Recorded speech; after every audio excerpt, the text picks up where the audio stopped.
할렐루야. 6월 23일 넷째 주일 가정예배입니다. 신앙 고백드립니다. 사람이 마음으로 믿고 입으로 신할 때 구원이 임합니다. 누구든지 주의 이름을 부르면 구원을 받습니다.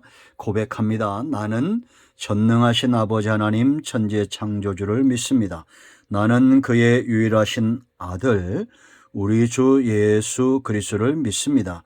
그는 성령으로 잉태되어 동정녀 마리아에게서 나시고 본디오 빌라도에게 고난을 받아 십자가에 못 박혀 죽으시고 장사된 지 사흘 만에 죽은 자 가운데서 다시 살아나셨으며 하늘에 오르시어 전능하신 아버지 하나님 우편에 앉아 계시다가 거기로부터 살아있는 자와 죽은 자를 심판하러 오십니다. 나는 성령을 믿으며 거룩한 공교회와 성도의 교제와 죄를 용서받는 것과 몸의 부활과 영생을 믿습니다. 아멘. 할렐루야. 좋으신 하나님께 여러분과 같은 마음으로 영광 감사 올려드립니다. 오늘도 여호와의 일입니다. 하나님이 반드시 말씀 가운데 응답하심을 믿습니다. 저와 여러분의 눈과 귀와 마음이 열려져서 하나님 말씀의 깊은 것들을 깨닫는 은혜로운 시간 되기를 원합니다. 자, 오늘은 25편 12절부터 15절 말씀까지를 묵상합니다. 기도합니다. 하나님 감사합니다. 영광을 올려드립니다. 온 마음으로 하나님을 사랑합니다.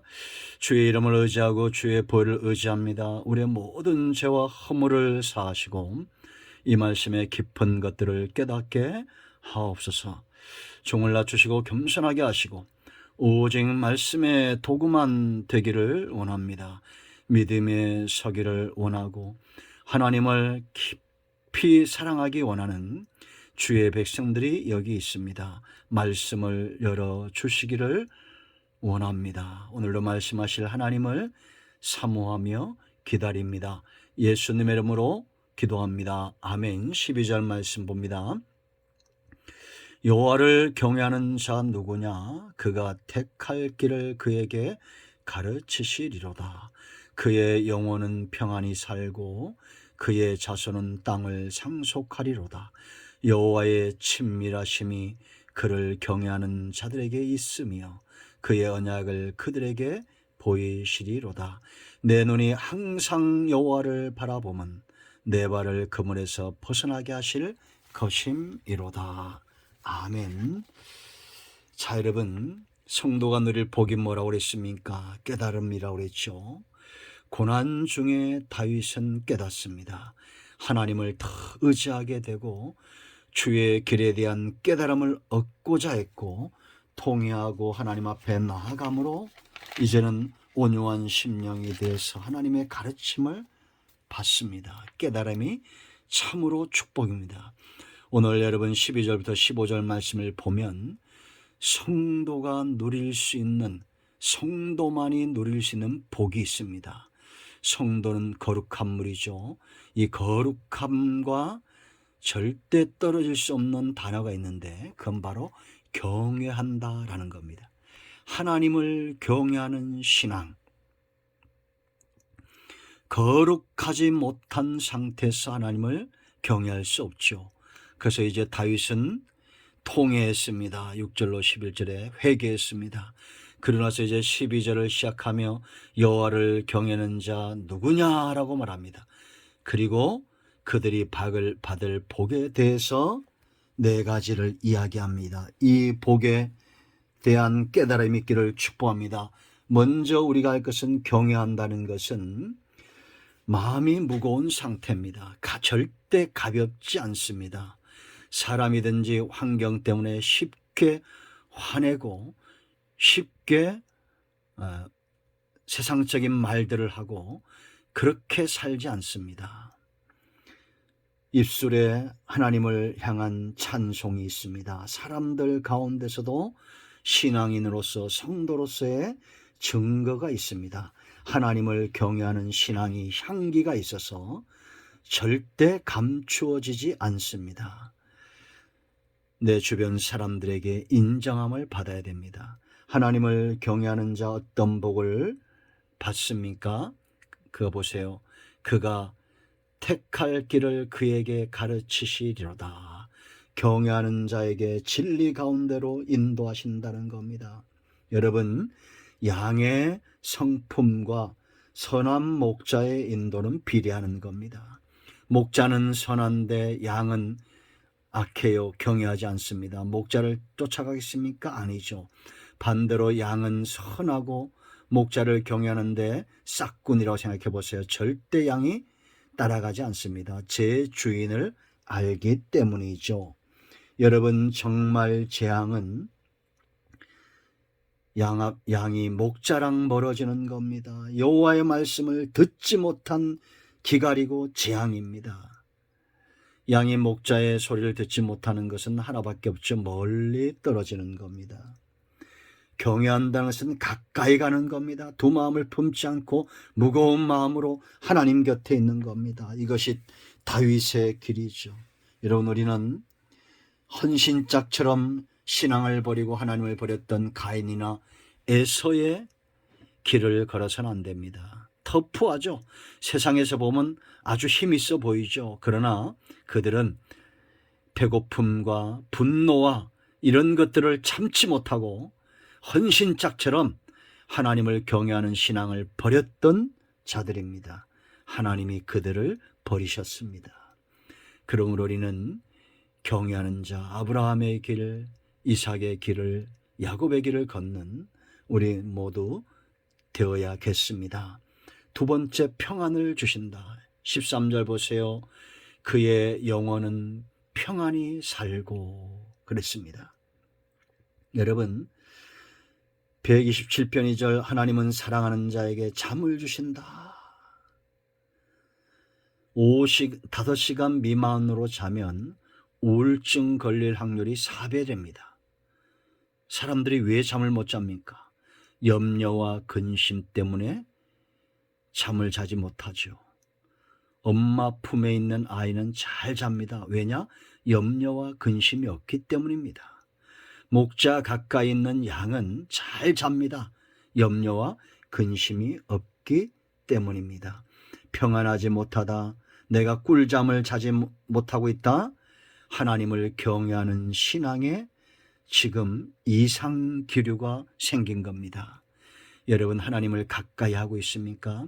다른 마음 품지 않고 무거운 마음으로 하나님만 경외하며 사랑하며 예배합니까? 그렇다면 여러분들은 꿀잠을 자고 있어야 됩니다. 평안한 상태에 있어야 됩니다. 세상은 비바람이 부는 곳입니다. 파도가 일렁이는 곳입니다. 여러 가지 재앙이 있는 곳입니다. 그럼에도 비바람 일고 풍랑이 있는 배에서도 주무셨던 주님처럼 평안함은 그 누구도 빼앗아갈 수 없습니다. 경외하는 자 하나님은 존귀히 여기시고 그들을 귀하게 보시며 평안을 응답으로 주십니다. 세 번째 보세요. 그의 자손은 뭐라 했습니까? 그의 자손이 누구예요? 경외하는 자의 자손이에요. 땅을 상속하리로다. 이 땅을 상속한다는 것은 현세, 이 땅에 살아있는 동안에는 기업을 회복하고 내세에서는 천국을 얻는다.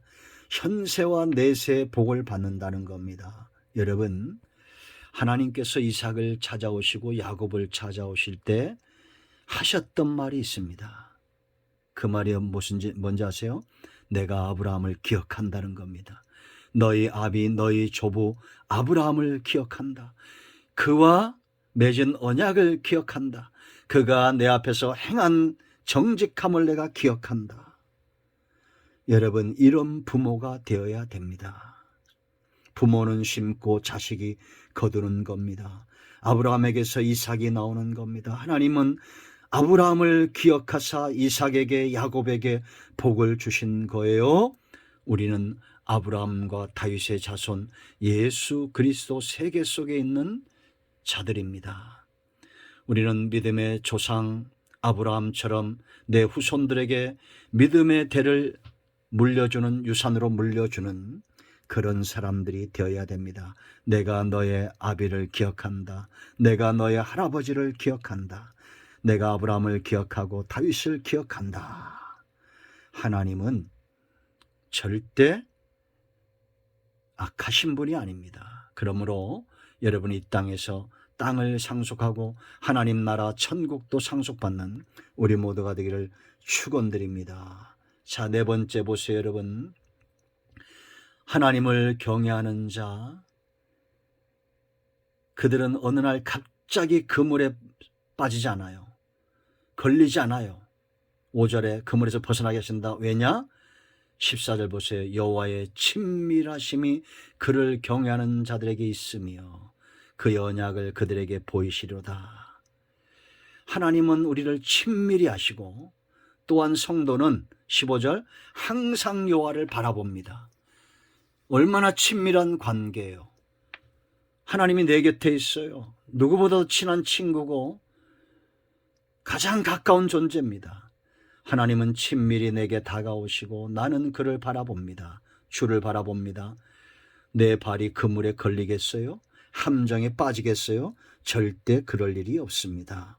여러분, 한경에 자꾸 돌뿌리에 채이고 나무 뿌리에 채이고 파인 곳에 빠지고 사람 때문에 어렵고 환경 때문에 어렵고 하나님과 얼마나 친밀하십니까? 우리의 기도하는 신앙, 하나님을 의지하는 신앙에 이상기류가 생기지 않습니까? 항상 하나님을 가까이 하십시오. 바라보십시오. 고정되십시오. 그럴 때 우리는 그물에 빠지지 않습니다. 이것이 성도가 누릴 수 있는 4가지 복입니다. 이 놀라운 복을 한 단어로 말하면 하나님의 친밀하심입니다. 하나님이 우리와 함께 하신다는 겁니다. 이 복 놓치지 않기를 축원드립니다. 이제 다윗이 이것을 깨닫고 16절부터 마지막 절까지 기도합니다. 이 하나님 앞에 나가서 이 복을 사모함으로 이제는 그가 어떻게 기도하는가를 잘 봐야 됩니다. 내일 이 말씀을 묵상합니다. 기도합니다. 하나님 감사합니다. 여호와의 친밀하심이 그를 경외하는 자에게 있다라고 말씀하고 있습니다. 하나님, 우리가 하나님과 가까워지기를 원합니다. 고난 중에 깨닫게 하시고 복이 무엇인지 깨닫게 하시고 하나님과 동행하는 하나님만 우러러 보는 주의 백성들 종이 되게 하옵소서. 우리 가운데 마음이 상한 자, 병든 자 치유하시고 회복시켜 주시기를 원합니다. 예수님의 이름으로 사모하며 축복하며 치유하며 기도합니다. 아멘. 할렐루야. 응답이 우리 가운데의 말씀이다. 나사렛 예수 그리스도의 이름으로 병든 자 치유되고 모든 병만은 떠나가며 문제는 해결되었습니다. 아멘. 할렐루야. 자, 이제 합심해서 기도하시고 가장이 마무리 기도하시고 주님 가르친 것으로 예배를 마치면 됩니다.